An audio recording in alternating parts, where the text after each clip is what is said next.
నమస్కారం. సామాన్యుడి TV news కి స్వాగతం. ఈనాటి వార్తలు. గత 5 ఏళ్ల వైసీపీ పాలనలో రాష్ట్రం అన్ని రంగాల్లో దోపిడీకి గురైందని ముఖ్యమంత్రి నారా చంద్రబాబు నాయుడు మండిపడ్డారు. ముఖ్యంగా ఇసుక, గనులు, మద్యం వ్యాపారాల్లో వైసీపీ నేతలు వేల కోట్ల రూపాయల అవినీతికి పాల్పడ్డారని, దీనివలన రాష్ట్ర ఖజానాకు తీరని నష్టం వాటిల్లిందని ఆయన ధ్వజమెత్తారు.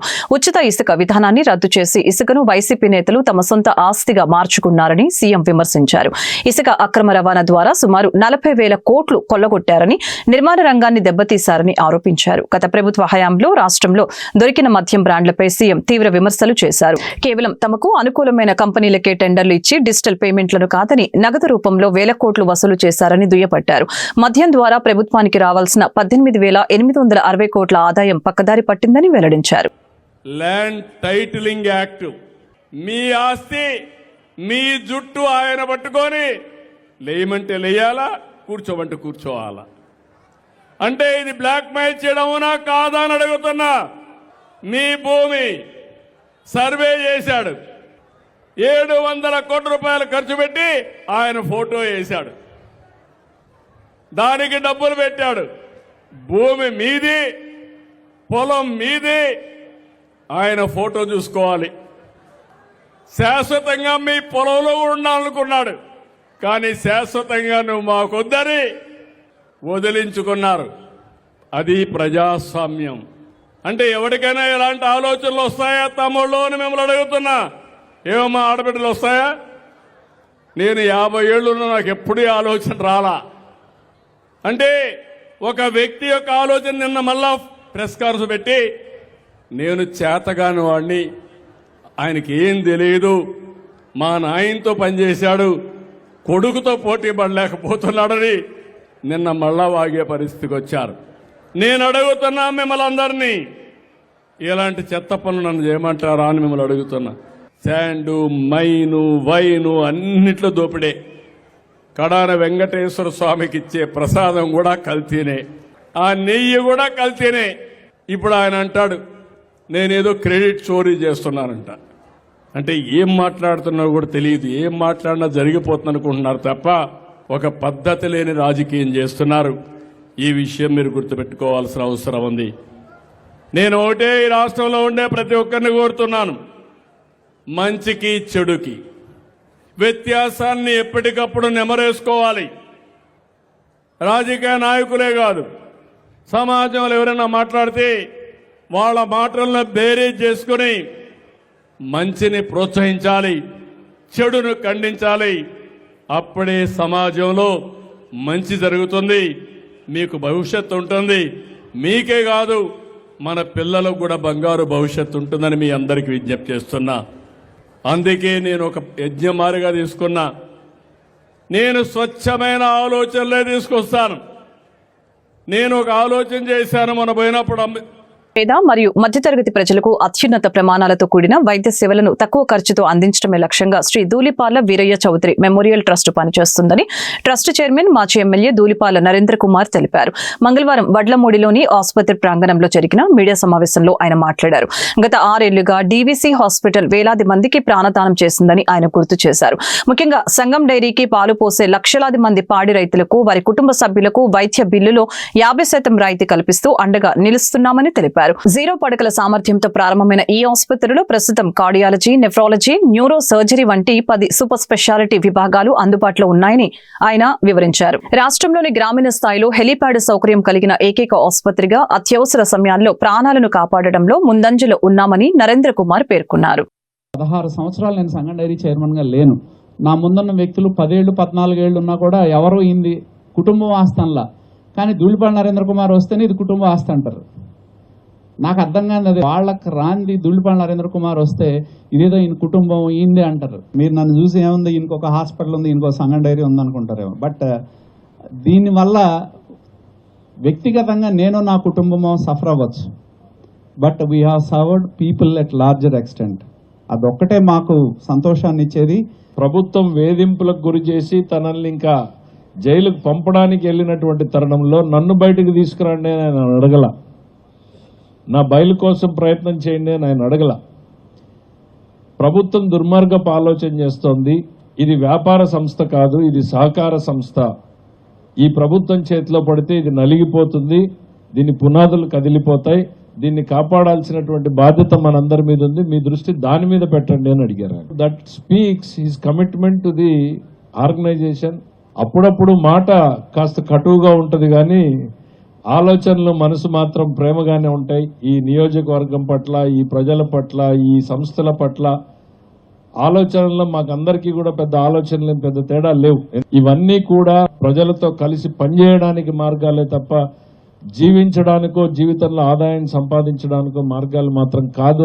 సంఘం డైరీని చూసినప్పుడు నేను చాలాసార్లు అనుకుంటా, ఆదాయాన్ని సంపాదించుకునేటువంటి మార్గం ఇవాళ రాయలసీమ వ్యవసాయంలో లేనటువంటి పరిస్థితుల్లో ఇట్లాంటి ప్రత్యామ్నాయ మార్గాలు ఉంటే ఎంత బాగుంటుంది అనేటువంటి ఆలోచన అనిపిస్తూ ఉంటుంది. రాష్ట్రంలో దళిత పారిశ్రామికవేత్తలను రెచ్చగొట్టి వారి ద్వారా ప్రభుత్వానికి వ్యతిరేకంగా ఆందోళనలు చేయిస్తున్నది వైఎస్ జగన్మోహన్ రెడ్డినని టీడీపీ పోలిట్ బ్యూరో సభ్యుడు వర్ల రామయ్య తీవ్రంగా ఆరోపించారు. మంగళవారం ఆయన పార్టీ కార్యాలయంలో మీడియాతో మాట్లాడుతూ వైసీపీ తీరుపై మండిపడ్డారు. గత 5 ఏళ్లు అధికారంలో ఉన్నప్పుడు దళితుల్ని అన్ని విధాలా అణచివేసిన జగన్ ఇప్పుడు అధికారం కోల్పోయాక వారిపై ప్రేమ నటిస్తున్నారని విమర్శించారు. దళిత పారిశ్రామికవేత్తల సమస్యల్ని పరిష్కరించడం పక్కన పెట్టి వారిని రోడ్లపైకి లాగి రాజకీయ లబ్ధి పొందాలని చూస్తున్నారని ధ్వజమెత్తారు. వైసీపీ హయాంలో దళితులకి కేటాయించిన సప్లాన్ నిధుల్ని దారి మళ్లించారని, ఎంతో మంది దళిత పారిశ్రామికవేత్తలకు రావాల్సిన ఇన్సెంటివ్స్ లను నిలిపివేసి వారిని కోల్పోయేలాగా దెబ్బతీశారని గుర్తు చేశారు. ఎంతో మంది దళిత పారిశ్రామికవేత్తలకు రావాల్సిన ఇన్సెంటివ్స్ లను నిలిపివేసి వారిని కోలుకోలేని దెబ్బతీశారని గుర్తు చేశారు. జగన్మోహన్ రెడ్డి గారు, మాజీ ముఖ్యమంత్రి పులివెందుల ఎమ్మెల్యే గారు నిన్న ప్రెస్ మీట్లో మాట్లాడుతూ దళిత పారిశ్రామికవేత్తలు చాలా బాధపడుతున్నారు. కూటమి ప్రభుత్వ హయాంలో, నా హయాంలో నేను చాలా వెలగబెట్టాను, వాళ్ళకి కంఫర్టబుల్గా ఉంచాను వాళ్ళనని ఎక్కడ లేని ఎనలేని ప్రేమ ఈ దళిత వర్గాల పట్ల కురిపించాడు ఆయన నిన్న. ఏదో తినే ప్లేట్ కూడా వాళ్ళకి ఇచ్చి నేను తినిపించాను అన్నట్లుగా తప్పుడు మాట్లాడారు జగన్మోహన్ రెడ్డి గారు. మీరు నిన్న మాట్లాడిందంతా తప్పు. దళిత పారిశ్రామికవేత్తలతోటి వాళ్ళని ఎంకరేజ్ చేసి ప్రభుత్వానికి వ్యతిరేకంగా మాట్లాడిస్తున్నది మీరు. ఎంత ఇచ్చారండి మీరు 5 ఏళ్లలో? 5 సంవత్సరాలు మీరు ముఖ్యమంత్రిగా ఉన్నారు కదా. 5 సంవత్సరాల్లో దళిత పారిశ్రామికవేత్తలకి మీరేమిచ్చారు? I will tell you, record ఉంది నా దగ్గర. 413,80,00,000 ఇచ్చారు 5 yearsలో. ఎంతండి? 413,80,00,000 ఇచ్చారు 5 సంవత్సరాల్లో. అంటే సంవత్సరానికి సరాసరి 80 కోట్లు ఇచ్చారు మీ హయాంలో, మీరు ముఖ్యమంత్రిగా ఉండగా. ఇప్పుడు కూటమి ప్రభుత్వం వచ్చిన తర్వాత చంద్రబాబు నాయుడు గారి ముఖ్యమంత్రిత్వంలో దళిత పారిశ్రామికవేత్తలకి 267,69,00,000 ఇచ్చారు.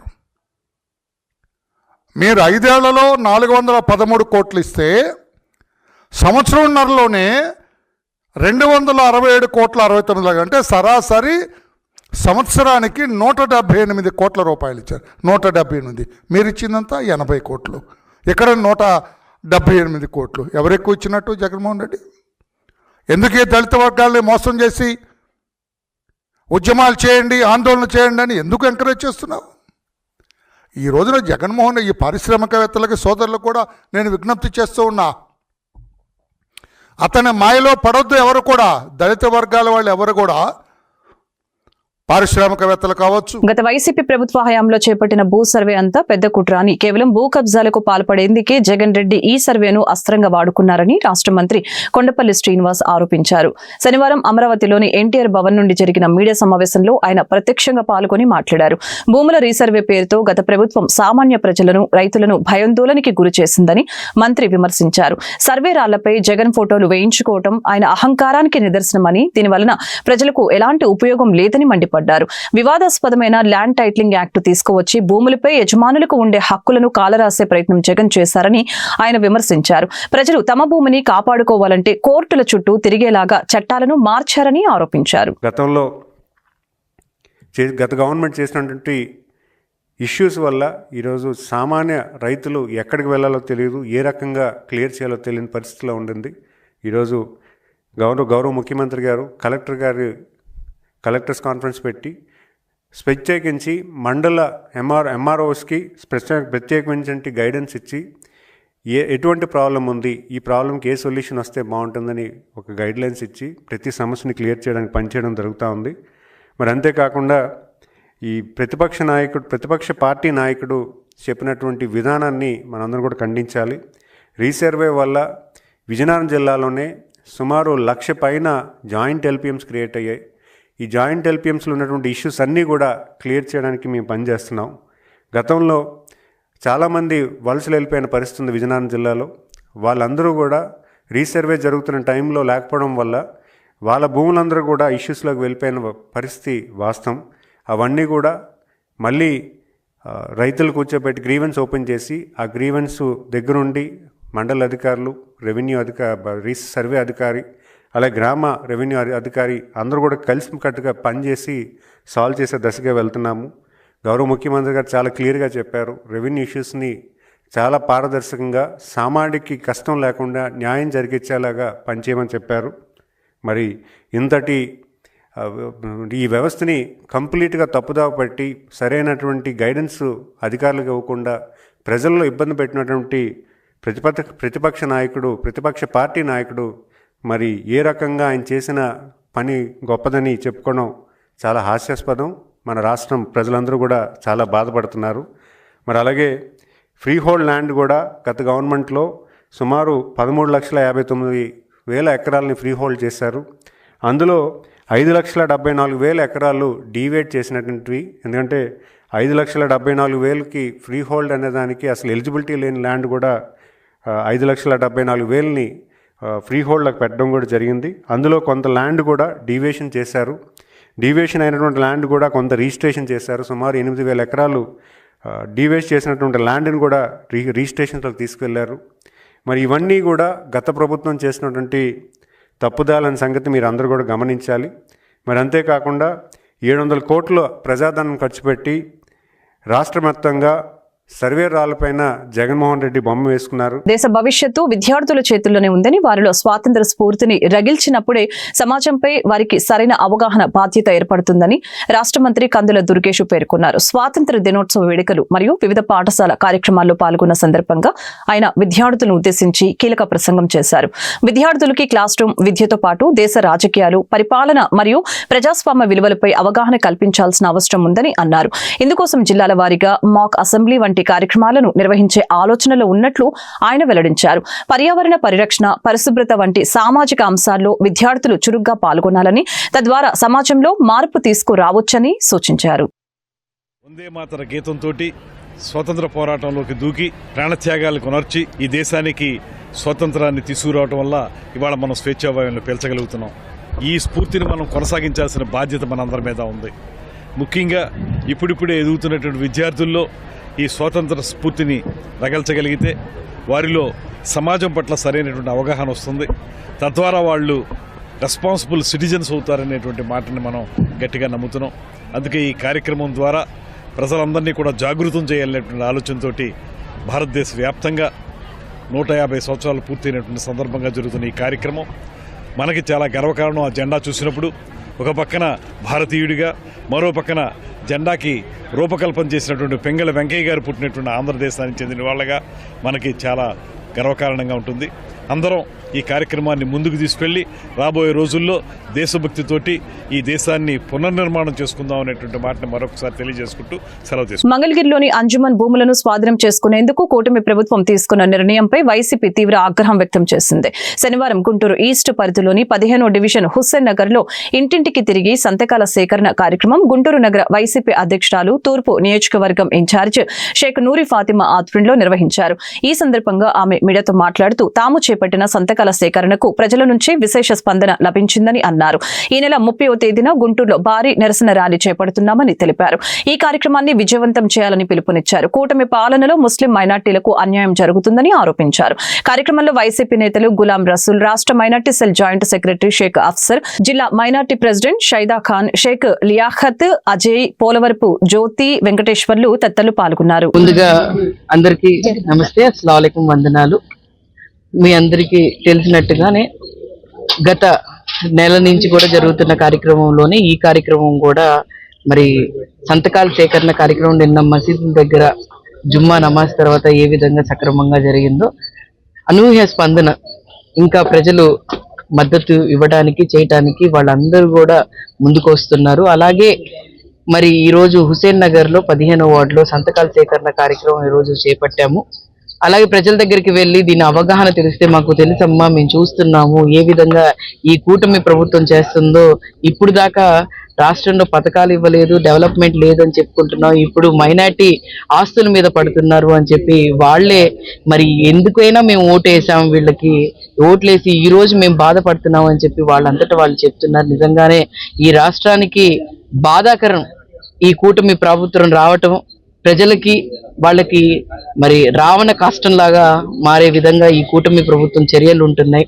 అలాగే మరీ ముఖ్యంగా మైనారిటీలకి ఏ హామీలు చెప్పి ఈ కూటమి ప్రభుత్వం వచ్చిందో, మైనారిటీ ఓట్ల వల్ల ఈ కూటమి ప్రభుత్వం గెలిచిందో, అలాగే ఇక్కడున్న ఎమ్మెల్యే కానీ ఎంపీ కానీ మేము మైనారిటీలకు అండగా ఉంటామని చెప్పి సభ ప్రాంగణంలో ఏ విధంగా చెప్పి ఈ రోజు ఆ మాట తప్పి ప్రజలకి ఇబ్బంది పెడుతున్నారో మీరు అందరు చూస్తా ఉన్నారు.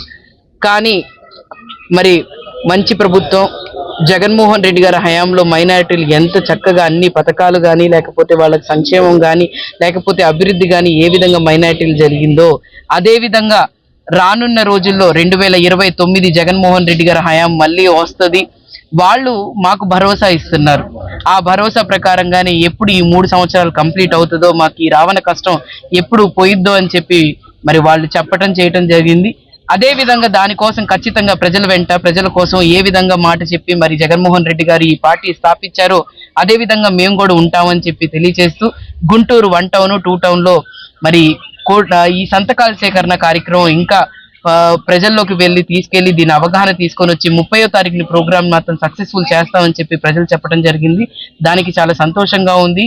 ఈ భూమిని మేము కాపాడుకుంటాము, ఈ భూమిని ఏ విధమైన న్యాయబద్ధంగానో లేకపోతే ప్రజల్లో అవగాహన తీసుకొని వచ్చో ఖచ్చితంగా మరి ఈ 18వ తారీఖున కంప్లీట్ అయ్యే లోపల సంతకాలు సేకరించి కలెక్టర్ గారికి ఒక రిప్రజెంటేషన్ ఇచ్చి మీరు ఇచ్చిన నోటిఫికేషన్ ని వెనక తీసుకునే విధంగా మేము చేస్తామని చెప్పి తెలియచేయడం జరిగింది. కాబట్టి పొన్నూరు రోడ్లోని అంజుమన్ ఈ ఇస్లామియా స్కూల్లో ఎన్సీసీ ఇనాగరేషన్ కార్యక్రమంలో గుంటూరు తూర్పు నియోజకవర్గం ఎమ్మెల్యే మహమ్మద్ నజీర్ పాల్గొన్నారు. ఎన్సీసీ ప్రాముఖ్యత గురించి విద్యార్థులకు ఎమ్మెల్యే వివరించారు. అనంతరం ఎమ్మెల్యే మీడియాతో మాట్లాడారు. ఎన్సీసీలో చేరటం వలన ఆత్మస్థైర్యం, క్రమశిక్షణ, మానసిక ధైర్యం పెంపొందించుకోవచ్చని తెలిపారు. భావితరాలకు భారత పౌరుణ్ణి తయారు చేయడానికి ఈ ఎన్సీసీ ఉపయోగపడుతుందని తెలిపారు. ఎన్సీసీలో చేరిన 50 మంది విద్యార్థులకు అభినందన తెలుపుతున్నారని అన్నారు. భవిష్యత్తులో ఎన్సీసీ సర్టిఫికేట్ మీకు ఉద్యోగ అవకాశాలలో ఉపయోగపడుతుందని ఈ సందర్భంగా తెలిపారు. ఎన్సీసీలో చేరటం వలన ఆరోగ్యంగా, శరీరం దృఢత్వం కలిగి ఉంటాయని చెప్పారు. గుంటూరు నగరంలో గత 25 సంవత్సరాల నుంచి వేలాది మంది పిల్లలకు విద్యా అవకాశాలు కల్పిస్తున్నటువంటి అంజుమన్ ఇస్లామియా గుంటూరు స్కూళ్ళు నందు ఎన్సీసీ ముఖ్యంగా విద్యార్థులలో ఉన్నటువంటి భయాన్ని పోగొట్టేటువంటి విధంగా, వాళ్ళ మానసిక స్థైర్యాన్ని పెంచేటువంటి విధంగా, అలాగే ఆరోగ్యపరమైనటువంటి సమస్యల మీద వారికి అందరూ కూడా అవగాహన కల్పించేటువంటి విధంగా ఈరోజు దేశంలోనే అత్యున్నతమైనటువంటి సేవలు అందిస్తున్నటువంటి ఎన్సీసీ క్యాడెట్ సంబంధించినటువంటి ట్రైనింగ్ ప్రోగ్రామ్ని ముఖ్యంగా ఈరోజు అంజుమన్ ఇస్లామియాలో ప్రారంభించుకోవడం చాలా సంతోషం. ఈరోజు ఎన్సీసీకి సంబంధించినటువంటి పెద్దలు కమాండెంట్ ఉన్నటువంటి సుదర్శన్ గారు అలాగే మిగతా స్టాఫ్ వాళ్ళందరూ కూడా వచ్చి ఈరోజు దాదాపు 50 మందికి ఈరోజు ఎన్సీసీ క్యాడెట్లో ట్రైనింగ్ ఇచ్చేటువంటి క్యాంప్ని పెట్టడం జరుగుతూ ఉంది. గతంలో ఎప్పుడు లేనటువంటి విధంగా ముఖ్యంగా ముస్లిం ఆడపిల్లల్లో ఒక మానసిక స్థైర్యాన్ని కలిగించాలనేటువంటి ధ్యేయంతో ఈ కార్యక్రమాన్ని తీసుకోవడం జరిగింది. ఎందుకంటే కేవలం చదువుతో పాటు ఈరోజు ఏదైతే కాంపిటీషన్ ఉన్నటువంటి పరిస్థితుల్లో ప్రతి ఒక్కరు కూడా అన్ని విధాలు కూడా సిద్ధులై ఉండాలనే ఆలోచనతో ఒక పక్కన ఎన్సీసీకి సంబంధించినటువంటి ట్రైనింగ్ ద్వారా వాళ్లకు వెయిటేజ్ 10th తర్వాత వాళ్ళు ఏ ఎడ్యుకేషన్ ఐఐటీకి కానీ ఐఐటీస్ కానీ వెళ్ళాలనుకున్నా కూడా వెయిటేజ్ వచ్చేటువంటి అవకాశాలు ఉన్నాయి. దాంతోపాటు క్రమశిక్షణ అలాగే ఆత్మస్థైర్యంతో పాటు ముందుగా వారు ఎంతో ఆరోగ్యంగా ఉండేటువంటి విధంగా వారందరూ కూడా ట్రైన్ అయ్యేటువంటి అవకాశాలు ఉన్నాయి. కాబట్టి ఇది ప్రారంభం మాత్రమే. తప్పకుండా ఇక్కడ చదివేటువంటి ప్రతి ఒక్క విద్యార్థికి కూడా విద్యతో పాటు వారందరికీ కూడా ఒక ఆలోచనమైనటువంటి భావి తరానికి భారతీయుడిగా తయారు చేసేటువంటి లక్షణంతో ఈరోజు ఎన్సీసీని పెట్టడం జరిగింది. తప్పకుండా ఇది ఒక ఆరంభం మాత్రమే. తప్పకుండా దీన్ని ముందు అందరికీ ప్రతి ఒక్క విద్యార్థి కూడా అందించేటువంటి విధంగా అంజుమన్ ఇస్లామియా ప్రయత్నం చేస్తూ ఉంది. దీనికి ప్రత్యేకంగా సహకరించినటువంటి ప్రిన్సిపల్ గారికి, అంజుమన్ ఇస్లామియా సభ్యులకు, ముందుగా ఎన్సీసీ కమాండెంట్ సుదర్శన్ గారికి, వారి స్టాఫ్ అందరికీ కూడా హృదయపూర్వకమైనటువంటి ధన్యవాదాలు. దేశవ్యాప్తంగా సమగ్ర కులగణన శాస్త్రీయంగా వెంటనే నిర్వహించి వెనుకబడిన తరగతుల వారికి చట్టసభలలో రిజర్వేషన్ కల్పించడంతో పాటు అన్ని స్థాయిలలో బీసీలకు రిజర్వేషన్లు కల్పించాలని జాతీయ వెనుకబడిన తరగతుల కమిషన్ పూర్వ chairman justice P Aishwarya demand చేశారు.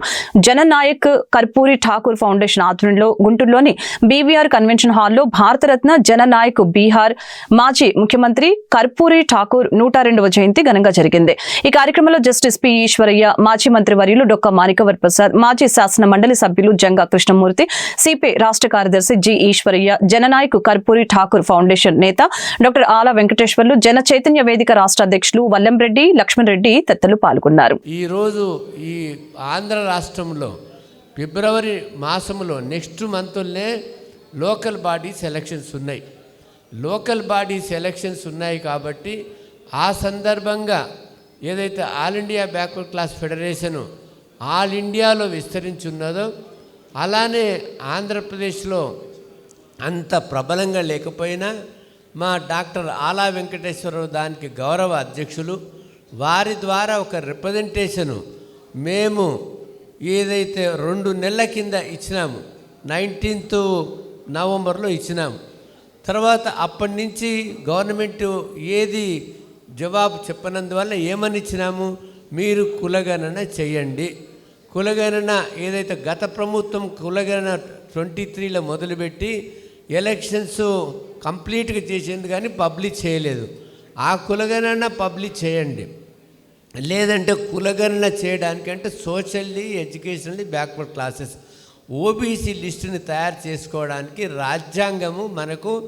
రాజ్యాంగంలో హక్కు ఇచ్చింది. అదేంటంటే 2021లో ఆర్టికల్ 342A(3) కింద ప్రతి రాష్ట్ర ప్రభుత్వానికి, కేంద్రపాలిత ప్రాంతానికి కూడా ఒక అధికారం ఇచ్చింది. అసెంబ్లీలో ఒక చట్టం చేసుకొని సోషల్ ఎడ్యుకేషనల్ బ్యాక్వర్డ్ క్లాసెస్ లిస్టుని తయారు చేసుకొని దానికి విద్యా ఉద్యోగాలకు, లోకల్ బాడీస్కు, అట్లనే సంక్షేమ పథకాలకు, ఎకనామిక్ వెల్ఫేర్ మెజర్స్ కూడా వాడుకోవచ్చు. కానీ ఈ రకమైన ఒక తెలుసుకోలేనంత కాలం పదే మోసపోతూనే ఉంటామని చెప్పేసి, కాబట్టి మనతో కలిసి వచ్చేటువంటి శక్తులు నిజంగా ఈ నిమ్నజాతి వర్గాలు, ఎస్సీ, ఎస్టీ, బీసీ, మైనారిటీ వర్గాల హక్కుల రక్షణ కోసం మనతో ఉంటున్నారా, లేకపోతే బీసీలు అనేటువంటి కాన్సెప్ట్తో వారి అధికార పదవులు తీసుకోవడానికి ప్రయత్నం చేస్తున్నారనేటువంటిది మనం ఆలోచన చేయాలని చెప్పి ఈ సందర్భంగా మీకందరికీ విజ్ఞప్తి చేస్తూ ఈ సమావేశం ముందు ఒక చిన్న ప్రతిపాదన చేస్తూ ఉన్నాం. రేపు జరగబోయేటువంటి లోకల్ బాడీ ఎన్నికల్లో జనగణనలో కులగణన జరిగిన తర్వాతనే లోకల్ బాడీ ఎన్నికలకు పోవాలి. అది కూటమి ప్రభుత్వం అంగీకరించి తీరాలనేటువంటి అంశాన్ని ఈ సదస్సు నుంచి రాష్ట్ర ప్రభుత్వానికి విజ్ఞప్తి చేయాలి. ఈరోజు మనం బీసీలో ఏటి కోసం అయితే పోరాడుతున్నామో వాటిని అన్నిటినీ ఆనాడే అమలు చేసినటువంటి ఆదర్శమూర్తి కర్పూరి ఠాకూర్ గారు. ఇంకొకటి ఏంటంటే, మనం రాజకీయ నాయకుల్ని ప్రజాసేవకులు అంటాం. వాస్తవంగా నిజమైన ప్రజాసేవకులు ఎవరంటే, ఒక ఆదర్శమైనటువంటి ప్రజాసేవకులు ఈ దేశంలో ఎవరంటే కర్పూరి ఠాకూర్ గారు. ఎందుకంటే ఆయన ఒక పేద కుటుంబంలో పుట్టి 8 సార్లు ఎమ్మెల్యేగా అయ్యి 2 సార్లు ముఖ్యమంత్రి అయ్యి చివరికి మళ్ళీ పేదరికంలోనే ఉన్నారు. ₹1 కూడా ప్రజల కోసమే ఆయన పనిచేశారు తప్ప ఆయన కోసం ఏనాడు ₹1 సంపాదించుకున్నటువంటి వ్యక్తి కాదు. ఆయన నిజమైన ప్రజాసేవకుడికి నిజమైన నిర్వచనం కర్పూరి ఠాకూర్ గారు. మరి అటువంటి మహనీయుడిని విగ్రహాన్ని దక్షిణ భారతదేశంలో మొట్టమొదటిసారిగా గుంటూరులో స్థాపించుకున్నాము. ఆ విధంగానే ఇవాళ మొట్టమొదటిసారిగా ఆ యొక్క జయంత్యుత్సవాలను కూడా ఇవాళ గుంటూరులో జరుపుకొని దేశంలో ఉన్నటువంటి బీసీ ఉద్యమానికి గుంటూరు నాంది పలుకుతుందని చెప్పేసి ఈ సందర్భంగా మీ అందరికీ తెలియజేస్తున్నాను. ఈరోజు బీసీలకు కావాల్సినటువంటి ముఖ్యమైన అంశాలు మనందరికీ తెలుసు. క్యాస్ట్ సెన్సస్ కావాలని మనందరం కోరుకుంటున్నాం. అట్లానే 75 సంవత్సరాలుగా స్వాతంత్రం వచ్చినప్పటికి కూడా ఈ రోజుకి కూడా మనకు చట్టసభలో రిజర్వేషన్ లేని పరిస్థితి. ఇవాళ చట్టసభలో రిజర్వేషన్ లేని పరిస్థితి ఉంటే ఏమవుతుందంటే ఇవాళ మనందరూ కూడా బీసీలు ఎవరన్నా మన నాయకులు ఉన్నా కూడా వాళ్ళందరూ కూడా ఆ యొక్క పార్టీల యొక్క అధినేతల చెప్పు చేతుల్లో పనిచేయాల్సిన పరిస్థితులు ఇవాళ చూస్తున్నాం మనం స్పష్టంగా. కాబట్టి అదే ఒక మనకు గుంటూరు నగరాన్ని స్వచ్ఛ గుంటూరుగా తీర్చిదిద్దడానికి నగర ప్రజలు మరియు ప్రజా ప్రతినిధుల సహకారం ఎంతో ముఖ్యమని నగర మేయర్ కోవెలముడి రవీంద్ర అన్నారు. శనివారం స్వర్ణాంధ్ర స్వచ్ఛాంధ్ర కార్యక్రమంలో భాగంగా పీవీకే నాయుడు మార్కెట్ పరిసర ప్రాంతాల మాస్ క్లీనింగ్ చేపట్టారు.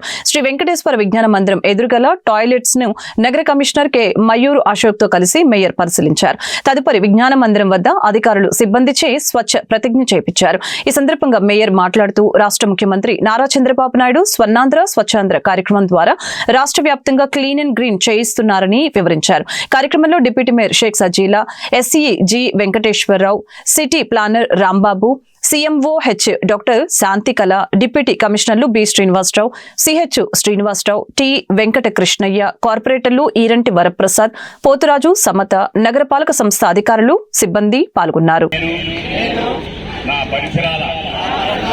పరిశుభ్రత కొరకు ప్రతిరోజు కొంత సమయం కేటాయిస్తానని నా పూర్తిగా స్వచ్ఛత కొరకు శ్రమదాన చేసి పరిశుభ్ర ఆంధ్రప్రదేశ్ సాధించే సంకల్పానికి కట్టుబడి ఉంటానని ఈరోజు నేను వేసిన ఈ ముందడుగు ఆంధ్రప్రదేశ్ రాష్ట్రాన్ని శుభ్రపరచడంలో సహాయం చేస్తుందని నమ్ముతూ ఈ రోజు నుండి నా తోటి వారికి కూడా సంపూర్ణ పారిశుధ్యం కొరకు బహిరంగ మలమూత్ర విసర్జన నుండి విముక్తి కొరకు విధిగా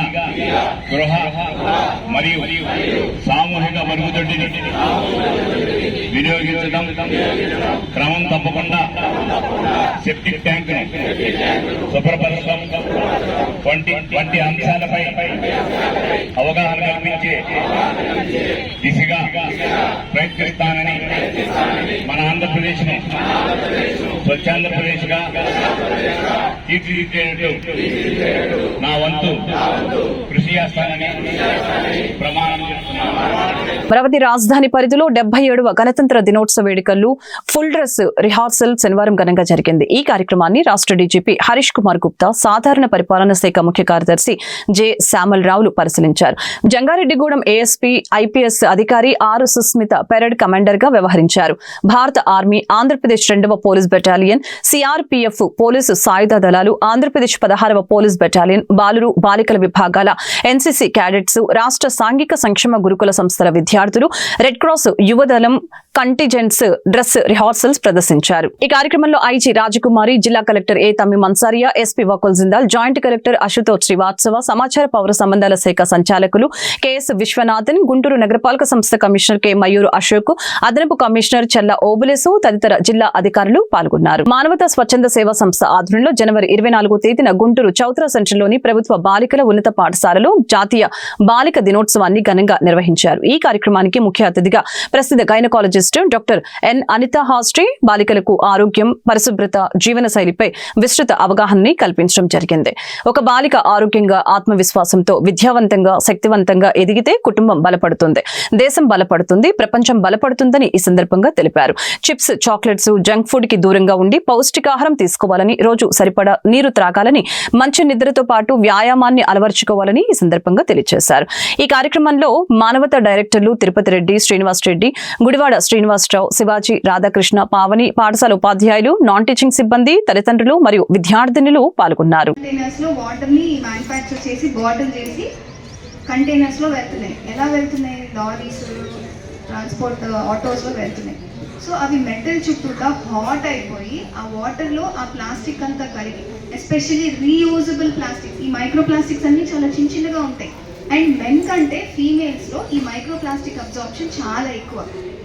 ఎందుకంటే మన స్కిన్ కొంచెం డెలికేట్గా ఉంటుంది, థిన్గా ఉంటుంది.